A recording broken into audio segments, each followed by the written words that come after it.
بالخير.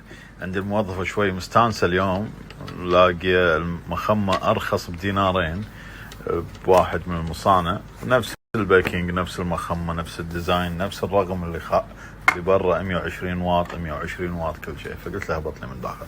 هذه المخمة اللي لقيناها أرخص.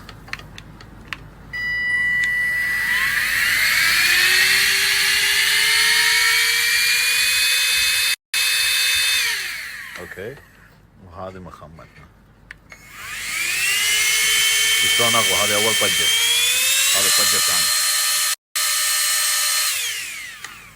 هذه اول نقطه، هذه اقوى. ثاني شيء البطاريه، هني بطاريتين حاطين، هذه بطاريه حتى مو مبينه من داخل، تشوفونها؟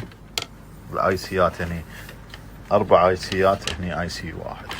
فراح نعتمد المنتج الافضل طبعا، بس حبيت اصور لكم عشان اقول لك على قد فلوسك راح تاخذ الكواليتي اللي تستعمله. يعني لا تستخسر بعض مرات بالمنتج وتقول والله هذا ارخص هذا افضل، والزبون بعض مرات يهتم بالسعر اكثر من المنتج. هني المنتج هذا فاشل، يعني يعطي الغرض بس مو بالقوه هذه. شوف، هذه اقوى شيء.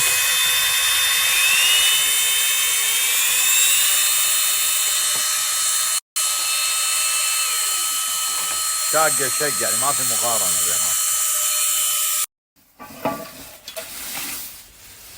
هذا الجدر ضغط 21 لتر. اوكي، close. How much cost this one? 1,200. يعني تقريبا 60 دينار.